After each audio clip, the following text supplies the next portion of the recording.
Cześć! Witajcie wielcy miłośnicy kompaktowych domów. Jarosław Koczyński z tej strony z HouseSmart. Zapraszam Was dzisiaj do oglądania odcinka, w którym pokażę Wam dom bez pozwolenia o powierzchni zabudowy 70 m2, gdzie, uwaga, zmieściło się 5 sypialni, salon z aneksem kuchennym, 2 łazienki i do tego jeszcze znalazło się miejsce na spiżarnię. Więc jeżeli jesteście ciekawi, jak nam się udało zmieścić to, co do tej pory powiedziałem, w takim domu, oglądajcie do końca. Zostawcie łapkę w górę, subskrypcję, jeżeli podoba Wam się to, co dla Was tworzymy. A tymczasem bez przedłużania zapraszam do oglądania. A oto jest i on, bohater naszego dzisiejszego odcinka, czyli dom Family Smart o powierzchni zabudowy 70 m2. Stanę z tej strony, żebyście mogli go zobaczyć przynajmniej z dwóch stron. On ma długości 11,7 metra, 6 metrów szerokości i 7 metrów wysokości. Ze zmian, które wprowadziliśmy między innymi tutaj versus to, co widzicie na stronie, to przedłużyliśmy delikatnie blachę, ona była krótsza, oraz tą obudowę drewnianą, również tutaj elewację pociągnęliśmy trochę w dół, żeby to ładnie i symetrycznie ze sobą współgrało. Elewacja jest wykonana z białego tynku. Dom jest oczywiście całoroczny. Można go wybudować bez pozwolenia na budowę, na tak zwane zgłoszenie na Polski Ład, na tak zwane zgłoszenie, które już było dostępne od 2015 roku oraz na pozwolenie na budowę. Dom ma 2 piętra, 5 sypialni, salon z aneksem kuchennym, 2 łazienki, jedna tu, druga tu. Zaraz do środeczka Was zaprowadzę, to Wam wszystko dokładnie pokażę. Tutaj będzie zewnętrzna jednostka klimatyzacji, a w domu z tej strony będzie umiejscowiony klimatyzator. Dom jest posadowiony na płycie fundamentowej. Jesteśmy na Śląsku, więc tutaj ta płyta fundamentowa akurat w tym miejscu była dodatkowo wzmacniana, ponieważ występują tutaj szkody górnicze. Często o to pytacie, właśnie o te szkody górnicze. Co jeżeli właśnie Wasza działka jest na takim terenie? No, wymaga to po prostu odpowiedniego zaprojektowania płyty fundamentowej, ale jak widzicie, z takimi rzeczami również sobie oczywiście radzimy. Przechodząc do tyłu budynku, my tutaj skończyliśmy nasz zakres, mieliśmy go do stanu deweloperskiego, wykonaliśmy już wylewkę miksokret i to, co my mieliśmy zbudować, to wybudowaliśmy. Tempo budowy około 2 miesięcy, więc 8 tygodni i taki duży dom do stanu deweloperskiego tutaj powstał. Tu mamy jedną sypialnię, drugą sypialnię, trzecią, czwartą i piąta jest tam jeszcze od frontu. Myślę, że najładniej będzie Wam to pokazać po prostu, jak wejdę do środka i nie będziemy tutaj przedłużać, bo jesteście po prostu pewnie bardzo zainteresowani, jak wygląda wnętrze tego domu. I wejdziemy sobie do środeczka. Zapraszam, zobaczcie, jak to wygląda. Zanim zamknę za sobą drzwi, żeby tu trochę światełka było, to tutaj mamy wiatrołap, który łącznie ma ponad 2 m2. I tutaj możemy zrobić jakiś na przykład schowek gospodarczy na przykład, albo możemy tu zrobić miejsce na kurtki, na buty. No generalnie na pewno fajnie można wykorzystać tą przestrzeń. Po drugiej stronie, już zamknę tutaj drzwi za nami, po drugiej stronie mamy całą elektrykę tego budynku, tak żeby była po prostu ona dostępna. Czyli zaczęliśmy od wiatrołapa. Wchodzimy sobie do tego domu i zobaczcie, że w tym miejscu mamy miejsce na schody, które będą tutaj wygodnymi, zabiegowymi schodami, które prowadzą na górę. Dom jest w stanie deweloperskim, czyli właśnie w takim, którym jeżeli wybierzecie pakiet numer 3, 4, klimatyzację oraz ogrzewanie podłogowe, to właśnie otrzymujecie. Czyli to jest ten stan deweloperski razem z płytą fundamentową. I zobaczcie, wchodzimy do budynku i myślę, że zacznijmy sobie od tych 2 sypialni, które są na dole, a łącznie jest tutaj 5 aż sypialni w domu, przypominam, bez pozwolenia, w domu na zgłoszenie o powierzchni zabudowy 70 metrów. Jest aż 5 sypialni. I zaczniemy sobie od tej sypialni.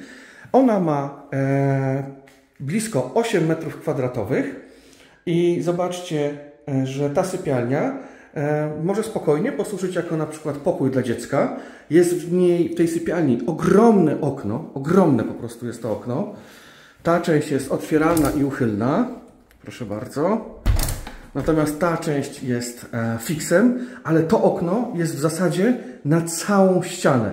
Więc pomimo tego, że to pomieszczenie nie jest dużych rozmiarów, jest bardzo ładnie doświetlone i można je wykorzystać. Na przykład tutaj zrobić łóżko, tutaj zrobić biurko, jak kto tak naprawdę woli, albo tutaj zrobić biurko i mieć po prostu widok na kawałek działki, na przyrodę, tak jak ta działka będzie po prostu zaaranżowana. Idąc dalej, mamy tutaj drugą sypialnię i ta sypialnia jest troszeczkę większa, bo ma 10 m2, 10,1 dokładnie metra kwadratowego. I jest tutaj również to duże okno. Tam widzieliście, gdzieś tutaj się kończył ten pokój. No tutaj mamy tego miejsca trochę więcej. To okno również jest uchylne i otwierane, to jest fiksem.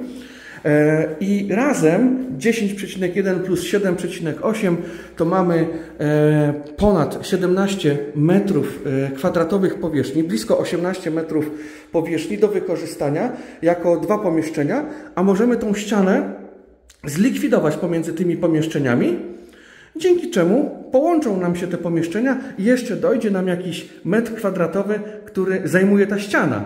Więc w sumie będziemy mieli blisko 20 m2 w tych dwóch po prostu pomieszczeniach. Wysoko do sufitu, grubo ponad 2,50, blisko 3 metry do sufitu. Jest tutaj naprawdę wysoko i przestronnie. Idziemy sobie dalej. Tutaj mamy ubikację. Ubikację mamy na dole, a nad nami, w tej części tutaj górnej, znajduje się łazienka. Ale tutaj mamy ubikację, gdzie ubikacja, oczywiście umywalka, pralka. To, co najbardziej potrzebne, to się zmieści. Jest również okno otwierane i jest ono również oknem uchylnym. Idziemy sobie dalej. Tutaj już omawiałem to miejsce na schody, które będzie. No i tutaj mamy salon z aneksem kuchennym, gdzie są 3 naprawdę ogromne okna, ale one są naprawdę ogromne, słuchajcie. 180 na 120 cm ma to okno.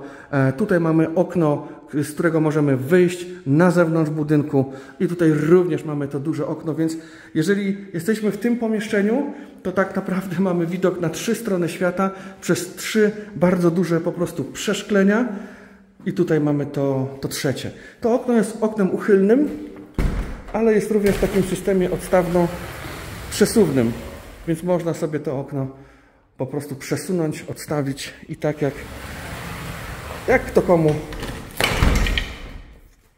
bardziej pasuje. No i coś, o czym ludzie często marzą, a nikt nie wierzył, że my to zmieścimy. Zmieściliśmy. W projekcie Family Smart 70 znalazło się miejsce na spiżarnię. Słuchajcie, nie jest to duże pomieszczenie, około 1,5 metra kwadratowego, ale słuchajcie, słoiczki, buteleczki, przetwory zmieszczą się tutaj i to pomieszczenie jak najbardziej spełni swoją funkcję. Ale jeżeli byśmy nie chcieli tego pomieszczenia, likwidujemy tą ścianę i mamy tutaj po prostu tą przestrzeń, zyskujemy na przykład na łazienkę. Albo likwidujemy tą ścianę i wtedy zyskujemy taką wnękę i możemy na przykład jakoś aneks kuchenny zaplanować, żeby był w tamtym miejscu. Tutaj aneks kuchenny jest zaplanowany w tym miejscu.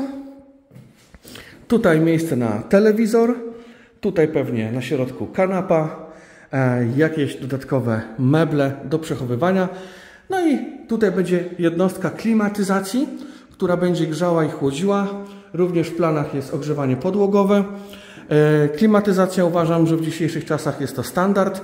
Taka właśnie klima z opcją grzania i chłodzenia jest naprawdę super do kompaktowych domów. Ja bym poszedł nawet krok dalej, to znaczy jeden agregat na zewnątrz budynku, to co tam będzie, a klimę montujemy po wykończeniówce. Czyli teraz wchodzi pakiet numer 5, czy robimy go my, czy ktoś inny, czy we własnym zakresie.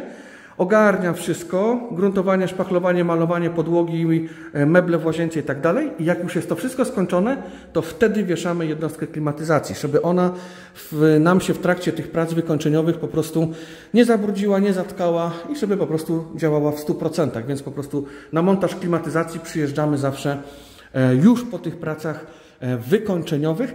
I to, co ja bym rekomendował, to ja bym rekomendował na przykład w takim domu, jak się tutaj znajdujemy, czyli że mamy tutaj sypialnię, tam na dole, że mamy dwie sypialnie, na górze dwie sypialnie i tu nad nami tą master sypialnię, do której Was za chwilkę zaproszę, to ja bym jednak rekomendował, żeby tych urządzeń wewnątrz budynku było więcej. No, w idealnym świecie, żeby w każdym pomieszczeniu była.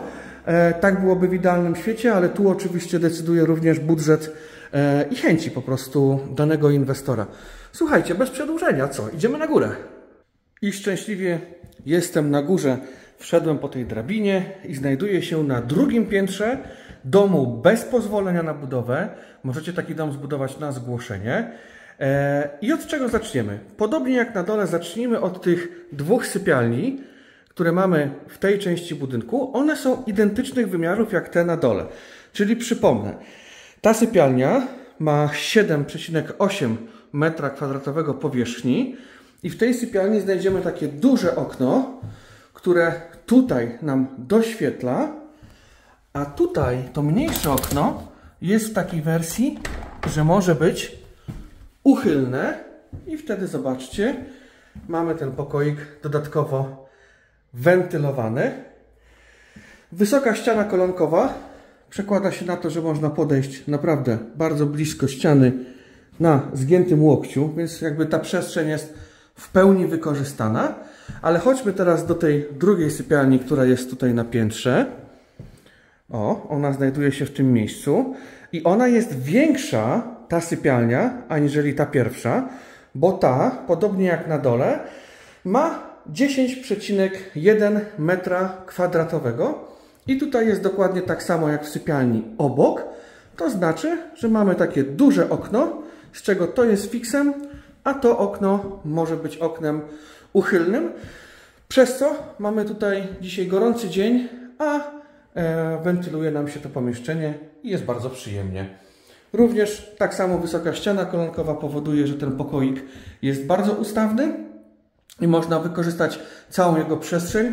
Zobaczcie, ile tu jest miejsca do sufitu. Grubo ponad 3 metry tutaj jest do najwyższego punktu. Więc naprawdę jest ten pokoik przestronny. A co zrobić, żeby to był duży pokój? Można, podobnie jak na dole, zlikwidować tą ścianę między jednym a drugim pokojem i wtedy stworzy nam się taka przestrzeń, może stanę w tym miejscu, może to będzie lepiej widać, gdzie z tych dwóch pokoi moglibyśmy po prostu zrobić jeden większy pokój. Nie ma najmniejszego problemu, ta ścianka jest w razie czego wtedy do usunięcia. Co jeszcze mamy na tej przestronnej górze? Ano mamy łazienkę, bo na dole mieliśmy ubikację niewielkich rozmiarów. Tutaj mamy też niewielkich rozmiarów, ale łazienkę. I tutaj wejdzie wanna, może wejść też kabina prysznicowa, umywalka, pralka, ubikacja również tutaj się zmieszczą. Nie ma jeszcze oświetlenia, dlatego widok tutaj nie jest zbyt najlepszy, po prostu jest ciemno dla kamery. Tutaj mamy taki, nazwijmy to, część wspólną tych pomieszczeń. Tu jest ponad 10 m², jak sobie spojrzymy na tą przestrzeń i można ją bardzo ciekawie wykorzystać. Chociażby tutaj można zrobić na przykład dużą wspólną szafę. Można tutaj zrobić też na przykład strefę do pracy. Wtedy, jeżeli byłaby tutaj strefa do pracy, no to warto byłoby pomyśleć o jakimś na przykład oknie tutaj dachowym, żeby doświetlać sobie po prostu tą przestrzeń. Więc jak widzicie, już dwa tematy, które można zaaranżować właśnie to miejsce. Jeżeli Wy macie inne pomysły, napiszcie w komentarzach. Jestem ciekawy Waszych pomysłów. No a tutaj, słuchajcie, tutaj znajduje się największa sypialnia z tych wszystkich 5, które są dostępne w tym domu bez pozwolenia. Ta sypialnia ma ponad 24 m². Jest to sypialnia rodziców. I zobaczcie, ile tu jest miejsca, jak duże są te okna. Wszystko w domu o powierzchni zabudowy 70 m² jest proporcjonalnie większe aniżeli w 35 i 50. Spójrzcie tylko i wyłącznie na ten trójkąt, który nam doświetla. On jest naprawdę bardzo dużych rozmiarów. Mogą być otwierane klasycznie. Mogą być też te okna uchylane. Także jest tutaj i dużo zarówno światła, dużo powietrza, dobrze wentylowane pomieszczenie. Sypialnia, w ogóle ja na przykład jestem taki, że lubię jak jest chłodno w sypialni, więc idealna przestrzeń. No i zobaczcie, ile tu jest miejsca. 24 metry kwadratowe powierzchni. To jest naprawdę bardzo dużo, jeżeli chodzi o kompaktowe domy. Dużo powierzchni, jeżeli chodzi o jedno po prostu pomieszczenie, gdzie tej aranżacji tutaj może być na różne sposoby, bo tu możemy zrobić łóżko, szafki po bokach, tu możemy zrobić dużą szafę, garderobę, tu możemy zrobić biurko do pracy. No naprawdę tutaj już możemy puścić wodze po prostu fantazji i również zobaczcie, ile tu jest miejsca do sufitu. No kurczę, no nie sposób, nie wiem jak wam to pokazać, ale tu jest naprawdę bardzo, bardzo dużo miejsca. Ja mam 1,80 m, a zobaczcie, no, mamy ścianę kolankową, tak? Wszyscy to widzą. I ja stojąc wyprostowany, dotykam, no, okularami teraz, dotykam głową dachu i zobaczcie, gdzie mam ścianę kolankową. Jak blisko. Czyli tutaj wszystko tak naprawdę, ta cała przestrzeń jest po prostu do wykorzystania. Jeżeli chodzi o kompaktowe domy, to jest to naprawdę game changer, jeżeli o to chodzi. W domu bez pozwolenia na zgłoszenie, z projektem oczywiście na zgłoszenie, czy to w trybie Polskiego Ładu, czy to pełne zgłoszenie budynku mieszkalnego, ale zawsze jest to zgłoszenie i ten budynek jest naprawdę przestronny. Jeżeli zastanawialiście się, jak może wyglądać dom bez pozwolenia na budowę, dom, który można wybudować tą uproszczoną procedurą i co można z niego wycisnąć, tu uważam, że pokazuję wam dzisiaj praktycznie maksa z tego, co można byłoby wycisnąć, jeżeli chodzi o te domy. Wielcy miłośnicy kompaktowych domów, mam nadzieję, że wycieczka po domu Family Smart o powierzchni zabudowy 70 metrów bardzo wam się spodobała. Ten dom ma ponad 110 metrów kwadratowych po podłogach i można go wybudować bez pozwolenia na tak zwane zgłoszenie, na przykład w trybie Polskiego Ładu. Dom ma 5 sypialni, salon z aneksem kuchennym i dodatkowo zmieściła się jeszcze spiżarnia i oczywiście 2 łazienki. Pokazałem wam w tym odcinku przykładowe modyfikacje, jakich możecie dokonać na przykład versus te pomieszczenia, które są w tym budynku. Dla każdego coś dobrego. Ten dom jest naprawdę na tyle duży, że można wiele swoich pomysłów w nim po prostu zaaranżować. Jesteśmy elastyczni. Te pomysły, które są do zrealizowania, to oczywiście realizujemy. Jeżeli jesteście zainteresowani budową takiego domu w kolejnym roku, to nie zwlekajcie. Zapraszam was do wypełnienia formularza kontaktowego, który jest na naszej stronie w zakładce Kontakt. A jeżeli chcecie poznać cenę tego domu, to nic prostszego. Wchodzicie w zakładkę Projekty i wyceny. Link do naszej strony jest w opisie tego filmu, także klikacie sobie w link, następnie klikacie w zakładkę Projekty i wyceny, wybieracie sobie domy o powierzchni zabudowy 70 m2, strona wam zjeżdża w dół, wybieracie ten, który wam się podoba. Ten nazywa się Family Smart 70, klikacie w niego i macie konfigurator i zaznaczacie to, na co macie ochotę, to, jaki zakres chcecie nam zlecić. Budujemy od A do Z, od fundamentów po wykończenie pod klucz. Tutaj akurat był stan deweloperski z klimatyzacją, którą tutaj będziemy jeszcze klientowi montować. Słuchajcie, to na tyle w dzisiejszym odcinku. Pozdrawiam was serdecznie, trzymajcie się ciepło. Cześć! Housmart. Jesteś u siebie.